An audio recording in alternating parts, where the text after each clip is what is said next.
Hello everyone, स्वागत है आप सभी लोगों का कल्याण इंस्टीट्यूट यूट्यूब चैनल पे।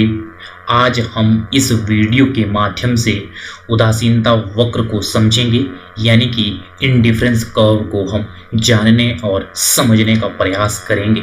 तो आप इस वीडियो को अंत तक जरूर देखिएगा, और अगर चैनल को अभी तक सब्सक्राइब नहीं किया है तो चैनल को जरूर सब्सक्राइब कर दीजिएगा। तो चलिए समझते हैं कि उदासीनता वक्र का सिद्धांत क्या है और इस सिद्धांत को किसने दिया है और इस सिद्धांत के माध्यम से क्या कहने का प्रयास किया गया है।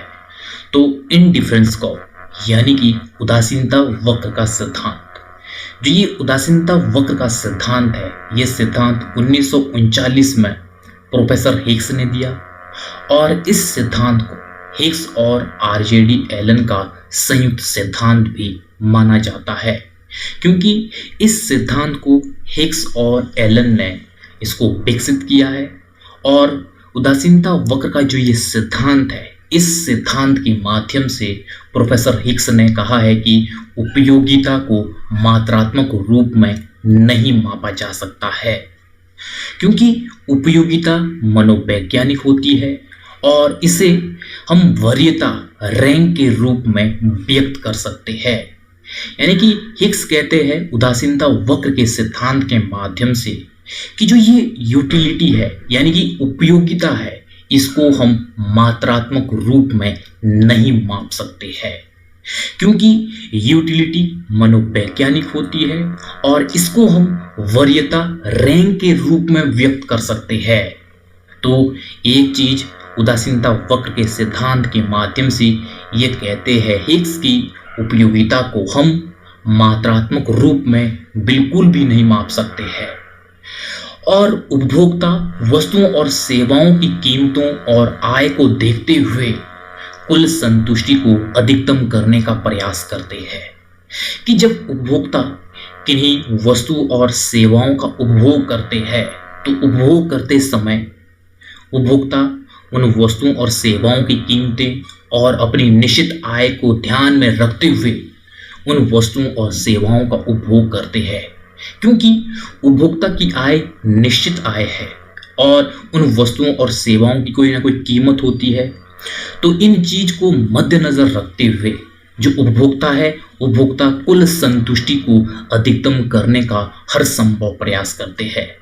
जो भी उपभोक्ता वस्तुओं और सेवाओं का उपभोग करते हैं, तो उन वस्तुओं और सेवाओं के उपभोग करते हुए वो इस बात का ध्यान रखते हैं कि किस तरह से हमें उन वस्तुओं और सेवाओं से अधिकतम संतुष्टि की प्राप्ति करनी है, जिससे कि उन्हें अधिक से अधिक यूटिलिटी मिल सके। तो इस तरह से वस्तुओं और सेवाओं के उपभोग के समय जो उपभोक्ता है, वस्तुओं की जो कीमतें होती है उनको ध्यान में रखते हैं और अपनी जो निश्चित आय होती है उनको ध्यान में रखते हुए वो हर समय हर संभव वो अधिकतम संतुष्टि को प्राप्त करने का प्रयास करते हैं। और जब भी कोई उपभोक्ता किसी एक वस्तु की मात्रा अगर बढ़ाता है तो ऐसे में वो दूसरे वस्तु की मात्रा को कम करता है। ऐसा क्यों? क्योंकि निश्चित आय है और उस निश्चित आय से उसे उन दो वस्तुओं को खरीदना होता है। यदि वो एक वस्तु की मात्रा को बढ़ाएगा तो ऐसे में दूसरे वस्तु की मात्रा को उसे कम करना ही पड़ेगा, जिसमें कि अगर उपभोक्ता वस्तु X की मात्रा वो बढ़ाता है तो Y की मात्रा कम करनी होगी। अगर वो उपभोक्ता Y की मात्रा को बढ़ाता है तो उसे X की मात्रा को कम करना होगा, क्योंकि उपभोक्ता की आय निश्चित है। उस निश्चित आय से उन्हें अन्य जो वस्तुएं हैं वो खरीदनी है, और तब जाकर के वो उन वस्तुओं को खरीद पाएगा जब वो अपनी निश्चित आय के अंतर्गत वो उन वस्तुओं को खरीदता है, क्योंकि बाजार में उन वस्तुओं और सेवाओं की कीमतें हैं।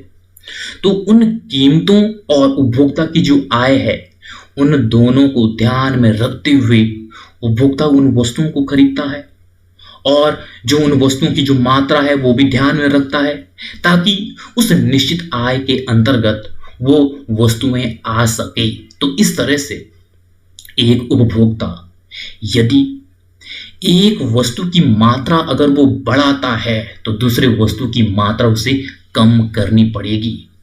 ऐसा भी नहीं है कि सामान्य जीवन में वो एक ही वस्तु खरीदता है। रोजमर्रा की दिनचर्याओं में उसे अनेक वस्तुओं की जरूरत होती है।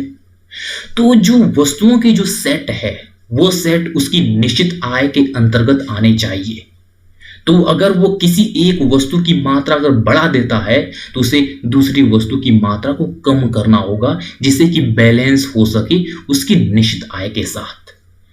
जब ये उपभोक्ता एक वस्तु की मात्रा को बढ़ाता है और दूसरी वस्तु की मात्रा को कम करता है तो इससे जो इंडिफरेंस कर्व है वो नीचे की ओर ढलान वाला नकारात्मक ढाल का होता है, यानी कि राइट और ऋणात्मक ढाल का होता है इंडिफरेंस कर्व।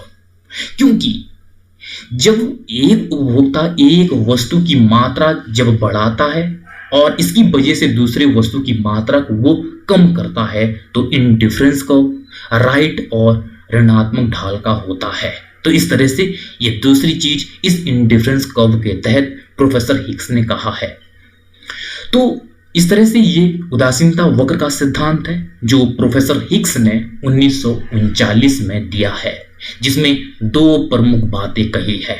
एक तो है कि उपयोगिता को संख्याओं के रूप में नहीं मापा जा सकता है क्योंकि वो मनोवैज्ञानिक होती है यूटिलिटी, इसको हम रैंक कर सकते हैं। और दूसरी चीज ये है कि अगर उपभोक्ता एक वस्तु की मात्रा को बढ़ाता है तो उसे दूसरी वस्तु की मात्रा को कम करना पड़ेगा, जिस कारण से इंडिफरेंस कर्व नीचे की ओर ऋणात्मक ढाल का यानी कि नकारात्मक ढाल का होता है, यानी कि राइट और ऋणात्मक ढाल का होता है। तो इस तरह से यह है इंडिफरेंस कर्व यानी कि उदासीनता वक्र का सिद्धांत। तो आज हमने इस वीडियो के माध्यम से उदासीनता वक्र के सिद्धांत को समझा है, बड़े ही बारीकी से समझा है, आसान शब्दों में समझा है। तो मुझे उम्मीद है कि आपके लिए जो ये आज का वीडियो है ये वीडियो काफी उपयोगी रहा होगा। और अगर आपने चैनल को अभी भी सब्सक्राइब नहीं किया है तो चैनल को जरूर सब्सक्राइब कर दीजिएगा और मुझे दीजिएगा इजाजत। और आप सभी लोगों का बहुत बहुत शुक्रिया।